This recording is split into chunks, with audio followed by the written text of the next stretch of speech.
Miss Lizzie. I don't ever smoke the dizzy, but we can always share some disease.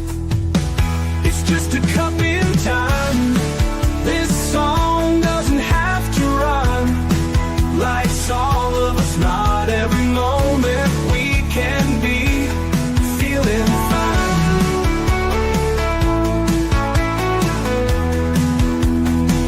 I wanna share a moment, just a second if you will, maybe even a cup of thrill. We could share this performance. It's tea time, come sit with me. Well, welcome guys, Miss Liz in the house. And this afternoon we had Carmen Del Sori in the house with Pure and Easy Tea. And tonight we have the amazing Dr. Angela Casey in the house. And we're going to be talking about Bright Girls. You see how we do tea time? We just bring two incredible teas to the table. Tonight's tea that we are serving is Teaching Entrepreneur Authority. That is the tea we are serving in the house. We do not serve a beverage. We serve storytelling and words. Let's get everybody over to those platforms. You know how Miss Liz likes to get over onto the Facebook, LinkedIn, TikTok, Instagram, Facebook. I said that one already. Blue Sky, Clapper, Lemonade, all those good platforms. Give those a like, follow, and subscribe because these tea times do help my guests and the listeners out there that resonate with the stories. Also, jump over to the podcast apps, Podbean, Listen Note, iHeartRadio, Spotify, all those good platforms. If I haven't mentioned any of the other ones that you guys know about, Miss Liz is on there too. So just check those out, give those a like, follow, and subscribe. And check over on babyboomers.org. If you're looking to be on a different podcast and Miss Liz is not the flavor for you, you can find over, I think it's 50 podcasts now if you'd like to be on those podcasts. So you can check that out as well. So let's get started with disclaimer and then a beautiful intro, and then we're going to get Dr. Angela in here and we're going to talk about the Bright Girls and for all you young ladies out there. Disclaimer for Miss Liz's Tea Time live show. Miss Liz's Tea Time is a global platform dedicating to sharing real life stories, diverse perspectives, and meaningful conversations that inspire awareness, healing, and connection. I, Miss Liz, is going live using StreamYard. Before leaving a comment during the live broadcast, please grant StreamYard permission to display your name at StreamYard.com. Please be advised that all the content brought forward during any Tea Time show is presented in good faith. However, discussions may include opinions, beliefs, and perspectives that do not necessarily represent the views of Miss Liz or the Tea Time platform. Information shared by guests is based on their own experiences and is perceived to be accurate at the given time of airing. All guests, viewers, and participants are responsible for using their own good judgment when considering any action or decision that may relate to these discussions. Some episodes may cover sensitive topics, including but not limited to trauma, abuse, grief, mental health, and other emotionally triggering subjects. Listeners' and viewers' discretion is strongly advised. Tea Time with Miss Liz is an open discussion forum designed to offer insight, inspire awareness, and create connection. It is not a substitute for professional, medical, legal, or therapeutical advice. If you require professional support, please seek assistance from qualified professionals or trusted resources in your area.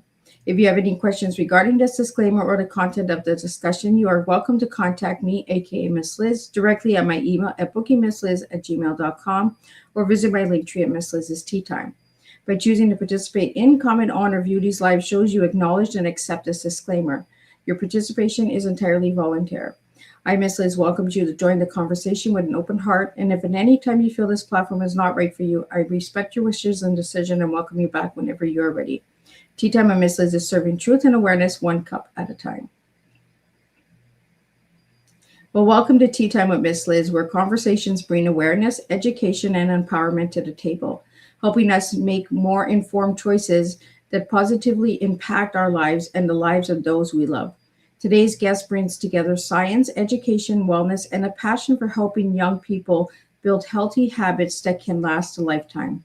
Please join me in welcoming Dr. Angela Casey, double board certified dermatologist, dermatologist, surgeon, educator, and founder of the Bright Girl Youth Skincare. Based in Columbus, Ohio, Dr. Casey has dedicated her career to helping people understand the importance of skincare, skin cancer prevention, and practical self-care habits that support confidence and wellness from an early age. As a physician, educator, and mother of 3 daughters, she has seen firsthand how misinformation, social media trends, and unrealistic beauty expectations can influence young people. Through Bright Girls, she is helping families replace confusion with confidence by providing science-based skincare education designed specifically for youths. Today's Tea Time will explore skin health and skin cancer prevention, building healthy habits at a young age, confidence through education and self-care, navigating social media skincare trends, and supporting youth wellness with practical tools. Dr. Casey reminds us that caring for ourselves is not about perfection, it is about knowledge, prevention, and making choices that support long term well being. So grab your cup and join for a meaningful conversation filled with education, empowerment, and real life tea, truth, experience, and awareness. Let me get Dr. Casey in here and let's spill some tea. Welcome, Dr. Angela. Thank you so much, Miss Liz. I am so appreciative of the Did you opportunity. mute yourself? I should be unmuted. Can you hear me now? There we go. We got you. It took me a second. Hi, I'm so thrilled to join you. And hello, everybody in the community. Really nice to meet you. Well, Dr. Angela, do you want me to call you Dr. Angela Casey? What would you like? Dr. Angela is great. It's a little bit less formal than Dr. Casey. Well, Dr. Angela, tell us a little bit about yourself as a little girl and who you are now as a grown woman. Sure. So as you mentioned, I'm currently, as a grown woman, a dermatologist and micrographic dermatologic surgeon, and I'm based in Columbus, Ohio. I am wife to the amazing Michael Casey, my wonderful husband of over 20 years, and we are the parents of 3 teen and tween daughters. So we're navigating this crazy world of raising girls and working full time and running a business, which is Bright Girl Skincare, which you see behind me. And as a girl, I grew up in Louisville, Kentucky, so not too far from where we are now, about 3 hours, and always was drawn to science and medicine, but really had a big attraction to helping others. So anything I could do through volunteer work, through community outreach, through social organizations to make a difference in our communities was really a priority for me growing up. And I think that is what led me into the world of medicine, where now I have the privilege of helping patients every day in my practice. So, Dr. Angela, what inspired you for Bright Girls? I can't call myself a healthcare provider if I don't care enough to make a difference. And I was getting increasingly frustrated with the healthcare system as we know it today, and that we are in this model of wait for disease to occur, and then we diagnose it, and then we treat it after the damage is already done, after the disease has already occurred. And I just feel that we can do better as a society, as a profession, to shift the focus to one of prevention and education and empowerment. And what inspired me to start Bright Girl is really the intersection of my worlds as a dermatologic surgeon who treats skin cancer in my practice every day, and then my role as a mom of 3 teen and tween daughters, and really connecting with their generation. So I know, your community, inclusivity is really important to your community. And there was a lack of inclusivity as it related to skincare and skin health for our young people. There are a lot of brands that are focused on mature patients, mature skin. There are a lot of brands that focus on baby and toddler skin, but there wasn't a whole lot for those teens and tweens. There's not a lot of brands that were directly connecting with them and really focusing on education and empowerment. And I wanted to change that. I thought we could do better, and we are doing better. And we're creating this exciting movement of skin health through prevention and education, and really equipping our young people with the tools and understanding to care for their skin. So, Dr. Angela, why is preventional skincare education so important for the youths today? Well, a large majority of our skin damage starts in the first 2 decades of life.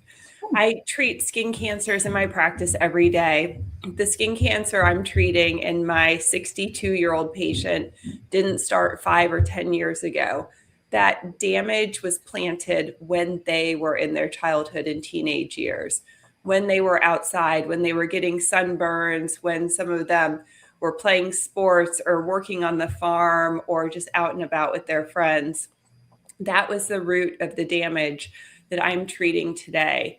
And knowing that and seeing it every day, we have to get out as a specialty and get ahead of that damage. And that starts by implementing those good habits and teaching our young people the importance of simple practices like wearing sunscreen, how to cleanse and moisturize their skin. Why do we need to do these things? What ingredients do we need to look for in our skincare? And I think when we can help them sift through all the confusion and the marketing claims that are out there and really whittle down to those core principles that are going to equip their skin with that strength and that resilience, we're going to be leaps and bounds ahead, and that their generation will age very differently. And my hope is that we will see a big impact on the skin cancer epidemic through implementing these changes. Dr. Angela, is that one of the cancers that's not really spoken about much, is the skin cancer? I think so. Fortunately, it is in the scale of cancers, skin cancers are often not life-threatening. Now, that's not always the case. We, of course, know of melanoma skin cancers, which can be very deadly if they are left untreated. And same thing with squamous cell skin cancers. Those can be quite significant. But the large majority of skin cancers are fortunately typically diagnosed and treated early enough that they don't cause significant damage. So skin cancer is actually the #1 cancer worldwide, and not many people appreciate that. And another interesting statistic is if you take all other cancers, so all the breast cancer and prostate cancer, lung cancer, colon cancer, all those other cancers, and you combine all of them, skin cancer still outnumbers all those other cancers combined. So to say that it's not significant or that it's not going to affect us, it's just not true. It's going to affect 1 in 5 Americans by age 70. And the numbers are in the many millions. So we're looking at close to 10 million skin cancers diagnosed in the US every year.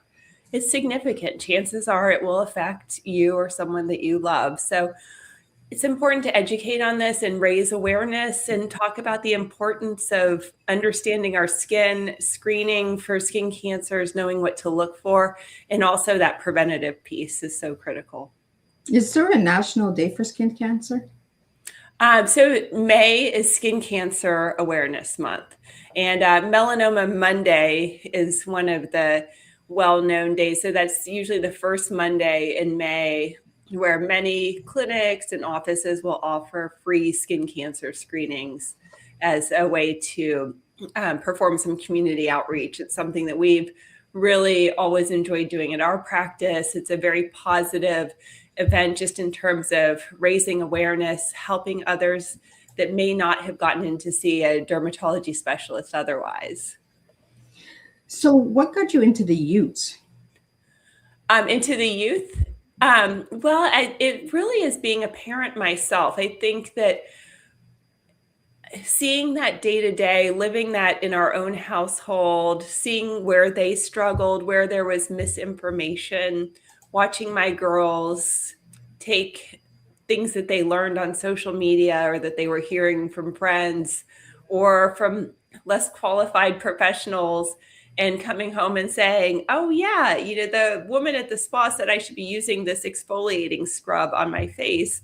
And I'm saying like, no, don't use that. Like that's really bad for your skin and it's just going to irritate and inflame and cause sensitivity. So what we were seeing, and I think across the board, is this real curiosity and interest of our young people. They want to understand, they want to perform that self-care. They just didn't have a lot of direction and information on how to do that safely and effectively. And that's where we come in. So I think many of us as founders, we're problem solvers. And it usually stems from a problem or a question that we ran into in our own lives. So I saw that. And then I had so many friends and family members and patients coming to me and saying, Dr. Casey, what skincare should I recommend for my 13-year-old daughter? I don't know. I go to the store and there are, hundreds of brands at the store, and I don't know what to get for him or her. And all these kids saying, oh, I saw this brand on TikTok or Instagram, and that's what I want. And the parents saying, like, I don't know, is that safe? So I knew it wasn't just me. This was a question and a problem and a friction point in many families. And with Bright Girl, I wanted to provide a safe, effective, and proven solution. So it was really way back in 2019 that I was seeing this.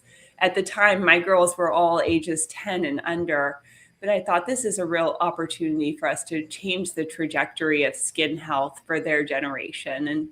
And it was really 3 years of research and development and testing formulations and getting feedback and tweaking things before we launched the brand. And now I'm proud to say the brand has been adopted by thousands of dermatologists across the country. So we're sold in dermatology practices throughout the US. We're sold on Amazon and Nordstrom and Macy's in beauty space. So there's a real, and I share that because I think it really demonstrates that there is a societal adoption and a craving for this type of solution for a skin health and skincare that's really tailored to our young people who have very specific skincare needs and different from us as adults. Well, and with TikTok and Instagram and all of that, right? There's so much misinformation, right? Just buy the latest trend, buy the latest viral cream that's out there, and we don't understand that we're doing more damage than good, right? Absolutely. And that's why I wanted to have this topic on Teatime. I just want to bring up Nick's because he asked me what inspired tonight's topic. And Teatime is always inspired by education, guys. It's to bring education awareness to the table. And I haven't had a dermatologist come on and speak about skin cancer. So thank you, Nick, for that comment and that. We do have a couple questions here for you, Dr. Angela, that I'd like to get out to you as well. But social media is good for some things, but it's also bad for some things, right? And as a mom, how do you feel about these brands that are coming out without the proper testing and stuff? Yeah, so I think what we see on social media and a lot of the issue is that the beauty industry has a very different agenda than we as dermatologists have, right? I didn't start a skincare line to sell a bunch of products, right? I started this as a platform to educate and empower our young people. So for brands that are just out there trying to create, the newest trending cutesy product that really hasn't been clinically studied or gone through that extensive testing, I guess,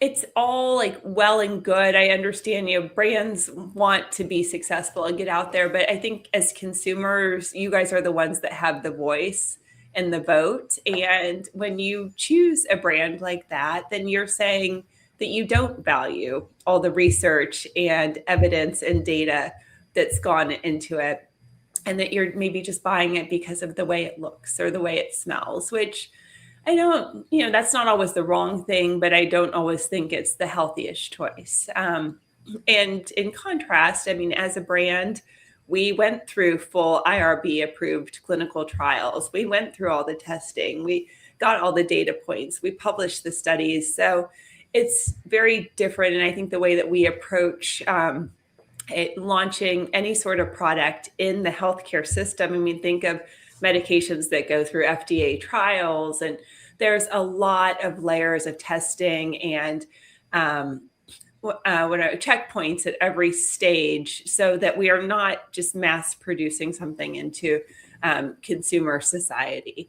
But I will say, with any sort of cosmetic product, there are some baseline regulations that need to be adhered to in order to sell on the market. So there are some basics, but then with our brand, we've just gone above and beyond kind of to the highest level of testing. And that was important with Bright Girl, that we really had the data to to stand behind us as a brand.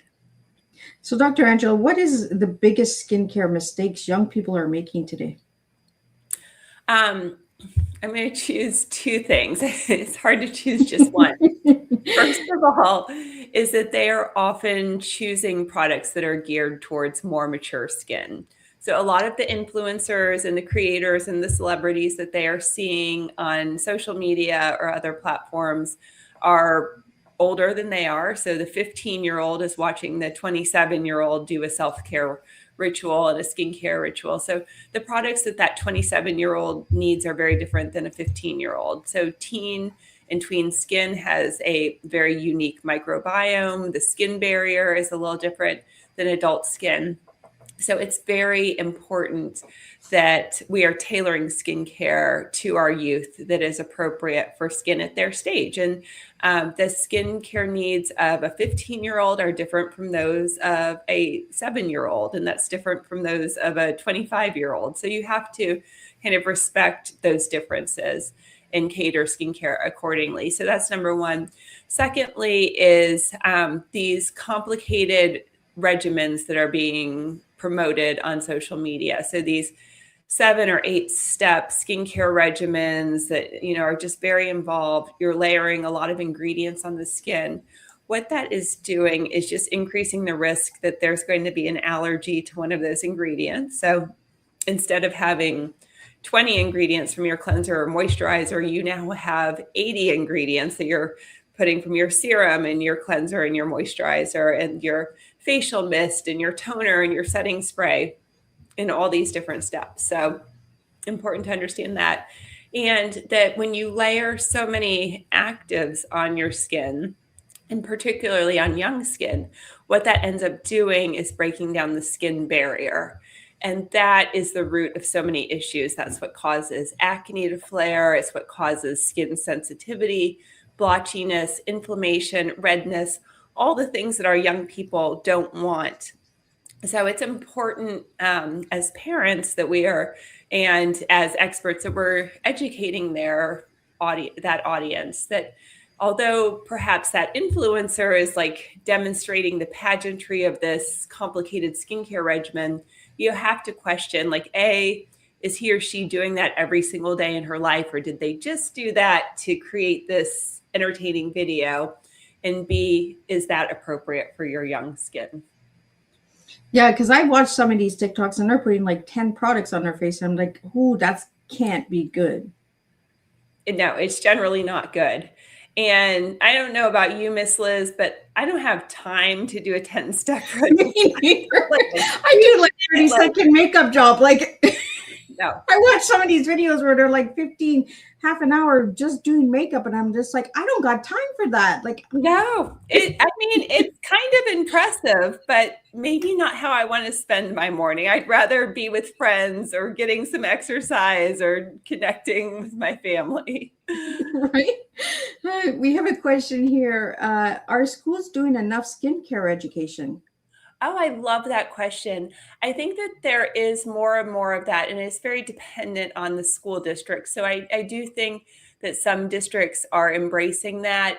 Likewise, certain societies and cities are mandating availability of sunscreen in schools.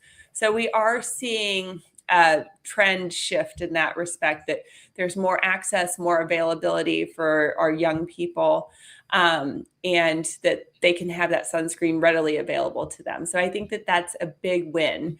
Where we're missing is that most schools lack a structured curriculum where they can have an expert or an assembly or an auditorium that's taking that time to educate young people. The other thing I will say about Dr. Angela, I think that would be a cool class for like the junior highs, right? Because that's when acne starts and stuff like that. Oh, absolutely. I think it'd be very well received, Miss Liz. There is no doubt that skincare is personal to each and every one of us. There's not one person listening that doesn't have some sort of story or emotional memory or something that as it relates to their skin. I mean, we all have it and it's common among all of us. And so it's something that affects each and every one of us. And especially to your point for our middle schoolers, they're becoming very aware of it. It can be very front and center in their world and can be very much tied in with their mental health as well, and their confidence and their feelings of self-worth. So I think there is a real opportunity. I think it can be a lot of fun. And typically when I've had the opportunity to go out into the schools and educate, it's been really well received. I've done educational seminars with schools, with Girl Scout troops, and they get so excited. Everybody wants to share their stories. They want to share their questions. They want to show what products they're using and ask about them. So you really get this great engagement with young people, and we're teaching them a good, healthy habit and giving them the evidence behind it. So do you want to share a little bit about the products that you have? Absolutely. Absolutely. So with Bright Girl Skincare, which your audience can see behind me, and I know many of you are listening on audio. So you can, if you're walking or you're somewhere, you can jump on our website. It's just brightgirl, BRIGHTGIRL.com. And you can see the products. But we intentionally designed the Bright Girl products to be very visually appealing to our young people. So I know, as the mom of 3 teen and tween daughters, that the way anything, whether it's clothing or shoes or a purse or their personal care products, how it is packaged is first and foremost. That is, you never get a second chance to make a first impression. That is the first impression. And if it doesn't knock their socks off, they are not going to return to it. So I point that out, and we wanted quality through and through and customized packaging. But that has been really an area of positive feedback that we've gotten from anyone who's used the Bright Girl products. As a dermatologist, I could care less about the packaging, other than it's recyclable and it's made of sustainable materials to the extent that we can. But what I care about is what's inside those bottles and jars, and the amount of research and sifting through white papers, which are kind of the scientific papers that really deep dive into ingredients and how they work on the skin and how they work with each other, and understanding the pH of the skin and how that works into skin health and our skin barrier. And then taking into account my almost 20 years of dermatology experience that I've lived and breathed in the clinical setting, all of that went into forming these products. So everything is pH balanced. The products are clean. And I hate to use that term because clean skincare, clean personal beauty, it does not mean a thing. Your audience knows that. There's no definition of clean or standards that have to be adhered to. I use it only because it is the verbiage that is understood by people. But we are paraben, sulfate, phthalate free of any artificial dyes, artificial scents, no formaldehydes. There is a long list. I call it our no thank you list of ingredients that I intentionally left out because as a dermatologist, I know what can be irritating and harmful to the skin. As a mom, I know what I don't want going onto my daughter's skin, including any hormone disruptors, et cetera. So I take all the guesswork out of that for any parents that are wondering what is in their child's personal care products. And then the products are pH balanced to work with the skin's pH, which our skin pH tends to be on the slightly acidic side. So if we remember back to chemistry and the acid-base scale with water being at 7 and it's neutral, our skin pH is around a 4.5 to 5.5. So we've formulated the Bright Girl products to really work in harmony with our skin pH, which really supports a healthy skin barrier, and it really feeds and nourishes our skin microbiome and creates all this wonderful harmony in our skin that leads to healthier skin and success when it relates to skin diseases like acne and eczema, seborrheic dermatitis, or dandruff, things like that. Dr. Angela, we have a question here from you from Kathy, and she's like, does Dr. Casey still practice full-time as a dermatologist? I do, Kathy. I practice 5 days a week. My practice in 5 full days a week. I love what I do. I still look forward to going into work every day after almost 20 years. In my practice now, I really focus on skin cancer treatment. So I do a procedure called Mohs micrographic surgery, which is microscopically controlled skin cancer surgery. So while patients are in office, we anesthetize or numb the area of their skin where their skin cancer is. And typically I'm working on the head and neck area for my patients because those are more cosmetically sensitive and common areas where we get skin cancers. I then surgically remove the skin cancer with what we can see visibly and kind of looking close up at the area. I then take that piece of skin into our lab, which is right down the hall from our surgical rooms, and it's processed so I can look at it under the microscope in real time while the patient's waiting. I map out all of those cancer cells and correlate that with what's on the patient, and then we go back in any areas where there are still cancer cells remaining. So we do that until we clear the cancer, and then I do reconstructive surgery. So today I worked on a couple of ears, a couple of noses, a scalp. We had a few skin cancers on the cheek, one on the lip. I think we treated about 11 or 12 skin cancers, so 11 or 12 surgeries today at my office. And we helped a lot of people. We made a difference in each of those individuals' lives. And some of my patients were new patients. Some of them were returning patients. So we find that individuals who have skin cancer have a pretty good likelihood of developing another one in the next 5 to 10 years. So I have a lot of frequent flyers that visit our office. So it resurfaces? No, they get new ones.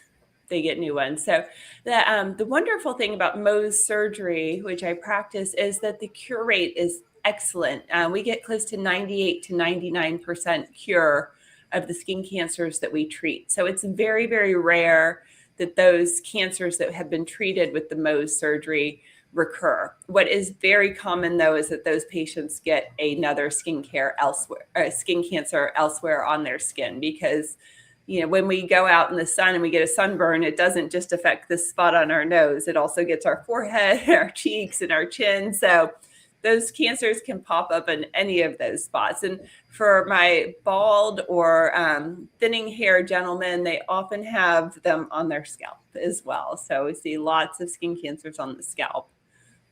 Which makes sense, right? Because of the baldness. So the sun is direct right onto the head? Directly hitting, yeah. And again, a lot of those gentlemen just didn't know or didn't think about putting sunscreen on their scalp throughout their younger years. And I love having these conversations with guests like you, Dr. Angela, because we're bringing the awareness, right? That somebody out there, like we just had somebody from Bargain Home who said, wow, they didn't know. This is why we have these open conversations and we have the live show so that you guys can ask these questions and share these tea times out, because they do make a difference. There might be somebody out there that doesn't know as well. And that's what it is. It's bringing the awareness out there by having these conversations. We have a question here from Real Charlotte, and it's, how did you balance being a surgeon, educator, and entrepreneur at once? I will say it takes a village with a whole lot of help is how I balance doing all of that. Good husband, right? Yeah, an amazing husband. We still have a nanny, even though our girls are all teens and tweens, but we need someone to run them to sports practice. None of our girls nobody has their driver's license yet. So sports practices, to and from school events, just getting them where they need to go, or if they have to get art supplies for a project at school, like she helps so much with all of that. And our nanny, Jessica, has been with us since our youngest was born. So almost 12 years now. She's really tremendous. But in my office, I have an incredible team of nurses and administrative staff, secretaries, our lab staff. So I think it's just, none of us, I'm not any different from you or anybody else out there. We do what we're good at and where our skill sets lie. And then you have to take help when you need it and kind of know where those limits are. I I don't cook dinners for our family during the week. I do a lot of meal prep at the beginning of the week, and then I rely on my dear husband and our nanny to kind of cover the gaps in between. But we do what works for us as a family, and we prioritize what's important to us as a family. Well, we all need a village to build. Like, even doing this tea time, I need a village. I need the guests. I need the listeners. I need the supporters. We need a village to build stuff and to make a difference. Well, it's so true. And when you look at health and wellness for us as individuals, having connection with our communities is so critical. And there's just a number of studies that show that none of us can operate in isolation or independently. We really rely on others, and we need to know when to ask for help and that it's okay to ask for help. And we shouldn't ever expect that we need to do it all. But all too often we do feel guilt about that, or feel like we're giving up or giving in if we do seek help from others. But I encourage it. Like it's good. It's healthy for everybody when we get the help and the support we need. And it's such a gift when somebody can help us. So I never think of it as like asking something of someone. It's like people want to help each other. If somebody asks me a favor, like it gives me such joy to help them or do something, use my time or use my skills to help them. I always consider that such a win. It's just like when you give somebody a gift for their birthday or a holiday occasion, you get so much excitement from watching them open that gift, and the giving of the gift is like the best part, and it's better than receiving sometimes. Dr. Angela, out of all of your products, what is the number one seller? Our Day and Bright Moisturizer. So that is this little guy right here. Well, that's the small version. Hold on, I'll grab it back here. Sorry, the sun is coming in through the window, so that's why you're seeing. You're shiny bright. You're bright girl. You're the bright girl. I can close the blinds here. I'm going to close the blinds because it is a little distracting. It's the sun. It's the bright girl brand, right? The shine is on. Brand. It's like, yes, illuminating. Okay, that's a little bit better. But our Day and Bright Moisturizer, which is this, right? This is our hero product. I'm so proud that this has won multiple awards, including the Cosmoprof Cosmo Trends, which is a big international beauty brand honor. We won that back in 2024. This is a finalist for the Allure Best of Beauty Awards for 2026. It is the perfect moisturizer, I think is the best way to put it. The perfect blend of being lightweight and hydrating, and it absorbs beautifully into your skin. It has lovely ingredients like ashwagandha, turmeric, mushroom extract. So all of these like good nutrients for your skin that is just like putting a multivitamin on your skin every day. And that hydration is really going to last through the day. And I just want to mention, like, hydrated skin, it's so critical for your skin health. So that is our best seller. I would argue that our sunscreen is the most important product, but we can get to that in a minute. But hydrated skin is so critical. So if you think of your skin like a plant or a leaf, if it gets dehydrated, it's going to get brittle. It's going to get little cracks in it. It's going to be prone to breakage and irritation.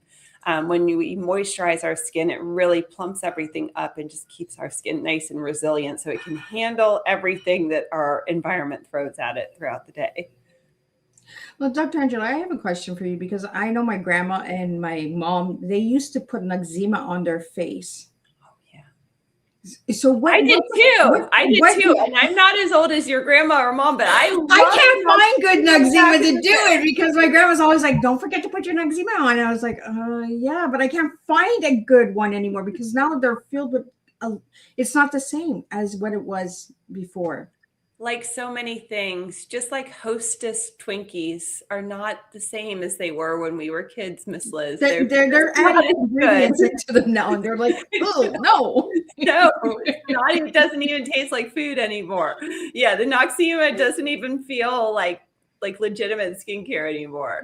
No, that was like the original cold cream, right? You put it on your skin, and it did have that like soothing and nourishing effect. So there was a definite benefit to that. I think they were on the right track. They just didn't have all the knowledge of ingredients that we do now. And we're just leaps and bounds ahead of where we were 20 or 30 years ago in terms of understanding ingredients, in terms of having more data, more research to rely upon, more studies looking at how these ingredients affect our skin. And back when you and I were young, we had a handful of brands to choose from, and that was that. There was also a school of thought that the drier your skin was, the less likely it was to break out in acne. So when we were teenagers, we were, oh, thank you, Rochelle. She's saying great explanation. Thank you. But when we were teenagers, it was all about like dry out your skin as much as you can. Just dry up all that oil and your acne is going to get better.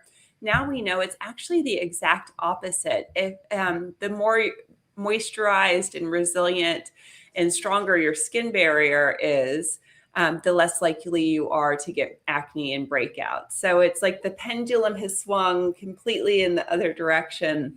We have a lot more data and research to rely upon. But I mean, I'll say like Noxema was on the right track. That also like another big one, the Clinique 3-step regimen, right? Clinique was the first of the brands to really offer this, kind of cleanser, toner, moisturizer regimen. And they were onto something. There is a lot of evidence about a regimen like that. And I'll give credit to those brands. They were very much thought leaders of their generation. Now, does that translate to them being the best available brands today? That's for everybody to decide for themselves. Well, they're not Hostess anymore, right? They're right. Not in Twinkie. They're in the Twinkies. Are not even the same, guys. Like if Twinkie's watching Teatime, go back to the old recipes. I mean, in fairness, I think weren't they like bought out multiple times by many other like owners? So now it's probably just all about the profit margin, and that's all they care about. Well, I think that's what happens with a lot of products in today's society, right? Is the profit margin. They're forgetting about the customer well-being and care, that they're just worried about the profit margin. Yeah, you are so right, Miss Liz. And it is one of the things I love so much about being a small brand, a woman-owned brand. I own 100% of the company. I don't have to answer to any investors or stockholders or anyone like that. Although we have expert advisors, of course, to help us be the best we can and really be best in class. I can really pick the best ingredients. It makes me not always the best business person because I will always go for quality over profit margin. And honestly, like I don't care if this brand is incredibly profitable. It's more about the mission and the education and getting out there and doing something to change the trajectory of skin health. And I thank you for that, because we need more people to stand up and say that, it's not about the profit margin. It's about the well-being and the self-care. We have a couple questions here for you as well. From Real Charlotte is, how scalable is youth skincare education globally? Oh, I think that's great, Charlotte. So I think it's very scalable because we're obviously in a day and age where information just multiplies exponentially. So I do think that this is where social media and other platforms really can be advantageous and can do a great service, because we have now the opportunity for experts who maybe didn't have as much of a voice or awareness to get out there and spread evidence-based information. And I think in doing so, we can reach more people than we ever could have, 20 years ago when we had traditional print media with limited circulation. So there's pros and cons to it, right? It's also, the downside is that misinformation can get out there and become very adopted by society because they keep seeing it, and it may not be factually correct, but it's getting out there. But more and more, I think you're seeing experts, you're seeing a lot of dermatologists and skin health experts that are getting out there through social platforms. And it's so fun and exciting for us because we can reach and help more people than we could ever possibly see in the limited hours that we're in the office and practicing every day. Well, I always say, if you don't live it or you don't work it, don't speak it, because you're doing more damage when you think that you might know something. You might do a little bit more research, right? Because you're doing more damage by just coming to the table and saying, I have a little bit of information on this, or I have a little bit of education on this. Let's leave it to the experts. Let's leave it to the people who actually work in these fields so that they can get the right information out there. I couldn't agree more, Miss Liz. And I do believe that there is a wonderful space for influencers and creators in sharing their own personal stories, their own personal experiences. So I will never say that they need to go away, that there's not a place for them. We welcome all of them, but I hope that consumers can discern where the expertise comes in and where something is created or done for entertainment value, where there might be fear mongering or kind of creating a really like dramatic statement in with the goal of getting more views and more eyeballs on a piece of content, even if there's not much legitimacy behind it. Yeah, I find that today's society and world is turning to the likes and loves and how many eyes are on me, and what can I do next, right? Or go to a next level of not understanding how much they have to keep upgrading and updoing, and and it takes a lot of energy, especially for the youths that are watching. It scares me because a lot of them are losing focus on the eyes and the numbers and likes than the actual message that they're putting to the table. Yeah, it can be heartbreaking. And I watch it as a mom myself, and just the validation that my own daughters get when they put a post on social media and they say, Mom, look, I got 200 likes on this post and all these comments. I'm thinking, oh my gosh, like I just want it all to go away. Like, on the one hand, I want them to be connected and feel included and cohesive with their peers. And on the other hand, I wish that every parent in America and across the world would make a pact that we are going to do away with social media until our kids are 18 and their brains have developed a little bit more before they're turning to these platforms. Well, it scares me because we don't actually know who's watching. Oh, absolutely. And you don't know who's commenting. And yeah, it can be a slippery slope, most certainly. Absolutely. We have a question here from you, from the grown up guide to running. Does Bright Girls have resources online for parents and teens to follow? We do. We have on our website, we have a really extensive blog. So again, that website is just brightgirl.com, BRIGHTGIRL.com. And you just scroll down to the bottom and you'll see our blog post. I think at this point we have hundreds of blog posts, if not thousands. So you can just search by the topic of interest, and you can always contact us too. Through our website if you have a particular question. So I monitor a lot of that directly, or our team will get those messages to me. Likewise on social media, we're at Bright Girl Beauty, and you can always message us there if you have a particular question or a topic that you want us to cover. But I think it's important, again, to provide that expert resource in the interest of education and getting out there. I don't give direct medical advice ever on our website or on social media platforms because in much as you, Miss Liz, we don't know every person that's in this community and all the nuances. So I always encourage individuals, if you have a specific problem, it's so worth going to see a dermatology expert just to ask those questions, have them lay eyes on it, get that expert opinion in the context of understanding the rest of your individual medical history. We have another question for you, Dr. Angela. Does she collaborate with schools or institutions? I do with as much as I'm able to. So we do that through a few ways. Sometimes I do like in person or virtual educational events with schools or institutions when it's kind of like the right fit, I would say, in terms of the audience, and that I really feel like I can provide a useful and well-received message to them.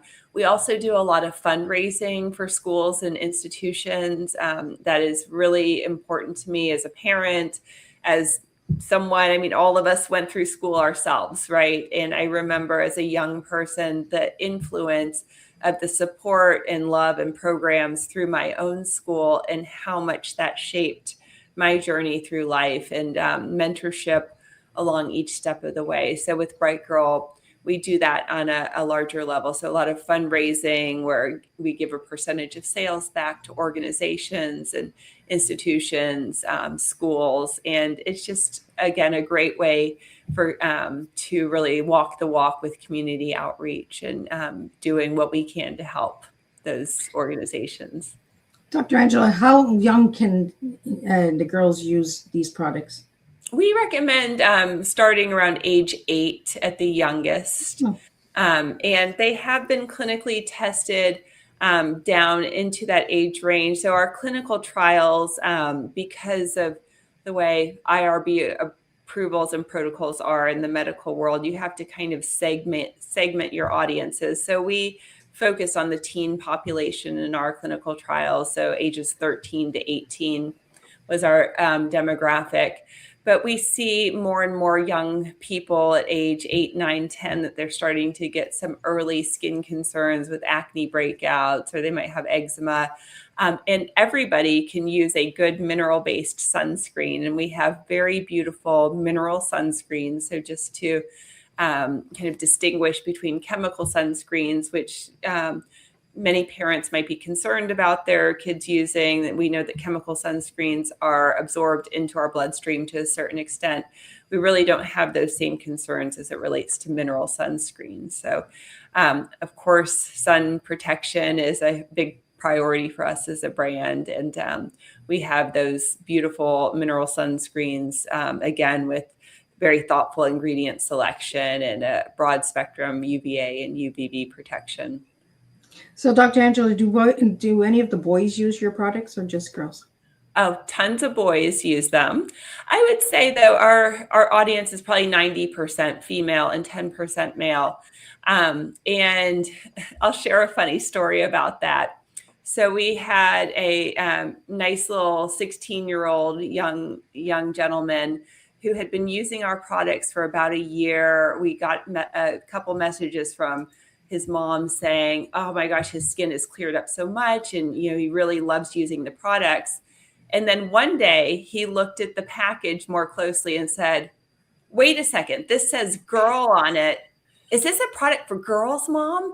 And Mom, very quick response, like thinking on the spot, was like, no, Dr. Casey is the bright girl. You're just smart for using these products. Nice save, Mom. I know. So this mom who we don't, I mean, this is somebody we don't know, just one of our customers. We love that. And we wrote her back and we were like, can we please share that story? And she's like, if it helps other people, she's like, your brand has helped my son so very much. So if it helps more people, we are all for it. But I really love that. And I named it Bright Girl because the brand, it's all about, because bright it evokes health and wellness and radiance, yes. But bright also means smart. So being a brand that's very education focused, very much empowerment focused, that's where the bright came in. And the girl, because I think our girls need a voice. As a mom of 3 daughters, I think it's important sometimes that we can really have a brand that they can own and connect with and relate to. And then for the boys out there, I love it when the boys use our product because it really shows that confidence and awareness and respect that that they are okay enough that they are going to use a brand and they don't care if it says Bright Girl on it, that it's working and they're going to stick with it. And Dr. Angela, what message do you hope young girls will take away from your work? So I really want them to take away that those small habits that you start today, those self-care rituals, those healthy practices, every day that you do those things for yourself, it's like putting money in the bank. You're making a deposit every day into your overall health and wellness, and in this conversation as it relates to your skin health. So you don't have to be perfect about it. If you skip a day or two, it's not like all is lost. But every day that you're doing that little bit of self-care, it's such a win. It's a win for your mental health. It's a win for your skin health. It's really that demonstration that you're worth it and that you believe in doing something good and healthy and nice for yourself. And Dr. Angela, one skincare habit everyone should start today. Wear sunscreen, put some sunscreen on every morning. It is such a simple habit. It takes less than 30 seconds to put that on. And the benefits, the dividends from that little bit of investment of time and energy are so tremendous. We find that 90%, so 90% of non-melanoma skin cancers have direct correlation with ultraviolet damage. Imagine the impact we can have by implementing that one simple practice into our routines. It's tremendous. And Dr. Angela, what signs should we look for skin cancer? So let's start with non-melanoma skin cancer. So those are basal cells and squamous cells. If you have a spot that looks like a pimple on your skin, but it's still there after 2 or 3 months, that's one. If you have an area of skin that doesn't heal after a few months, so you might think it's just a scratch or a scrape, but it's still there after 2 or 3 months, that's another sign. Sometimes it can be just a scaly patch of skin that persists for a few months. So what you're hearing, the common theme here, is not something that came up last week and it's gone next week or the following week. These are spots that persist over a few month period. Sometimes they can just be like a sore that doesn't heal. And sometimes they can look almost more like a wart or like a little scaly papule on the skin.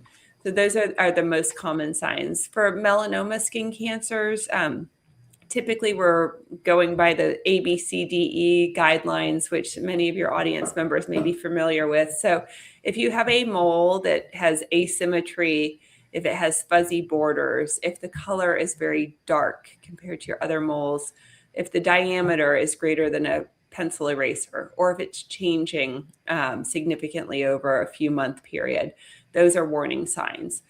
It can be confusing to try to remember all of those things. So here's the take it with you message with melanomas. Look for the ugly duckling on your skin. So you look at your moles as a whole. Do you see one that looks a little different, like it doesn't quite belong with the others? That's the one you want to focus on. It doesn't always mean that it's bad or that it's cancer, but it's definitely worth getting it checked by an expert. And what final message would you have for the listeners tonight, Dr. Angela? So don't ever be afraid to go see a dermatology specialist because you've had a spot that's been there for 5 years or 10 years and you've just neglected it. Believe me, we've seen it all and there's never any judgment. So don't ever let that be a barrier to getting the care that you need because you're ashamed or embarrassed or you think you should have gotten it taken care of sooner. Like today is the first day of the rest of your life. It's never too late. We're never going to think less of somebody who has had a spot that's been brewing for 5 years and it's turned into something significant. We just want to help and get you the resources you need to be your healthiest. Well, thank you so much. I really appreciated us in Tea Time. I love when we bring education to the table because we need more conversations like this. Oh, it's so good. Like education is the gift that keeps on giving, right? Like you take that nugget of information, hopefully many nuggets of information from today's conversation. You carry it with you, and then you share it with somebody else, and then there's that ripple effect. It's so, so powerful. Right? Give that nugget of gold to somebody today. Absolutely. Well, thank you so much, Dr. Angela. I want to thank the listeners and the supporters that tune into Tea Time. We could not do this without you guys. So thank you again for bringing your questions, your support, and listening in. Share this Tea Time if you know somebody that it'll resonate with. Even if it's in a week from now, share this Tea Time. I really just want to thank everybody for joining me tonight. I'm just going to do a quick recap of what tonight's Tea Time was about, and we will be back on Thursday and Friday. There is 6 shows this week, so we have 2 underway for June that have been already started, and we'll continue on Thursday and Friday. What a valuable and empowering conversation today. Dr. Casey, thank you for bringing your expertise, compassion, and commitment to education to the Tea Time table. Your work is helping young people and families navigate to a world filled with information, trends, and pressure by returning to something incredibly important, knowledge grounded in science and care. Today's conversation reminded us that healthy habits begin with awareness. We explored skin health, prevention, confidence, and the importance of teaching young people how to care for themselves in ways that are practiced, realistic, and sustainable.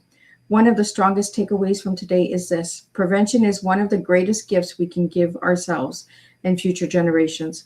Whether discussing sunscreen, skincare habits, confidence, or wellness, your message encourages families to focus on education rather than fear and empowerment rather than perfection. Here's some food for thought to leave with everyone today. What if the small habits we teach children today become the foundation for a healthier, more confident tomorrow? Because true wellness is not built through quick fixes, it is built through consistency, choices, awareness, and self-respect. Thank you, Dr. Casey, for helping families understand that healthy skin is more about them than appearance. It is about lifelong health, confidence, and care. Until next time, keep learning, keep growing, and keep serving real life tea, one conversation at a time. And I'll see everybody on Thursday, and we'll do this all over again. Thank you so much, Miss Liz.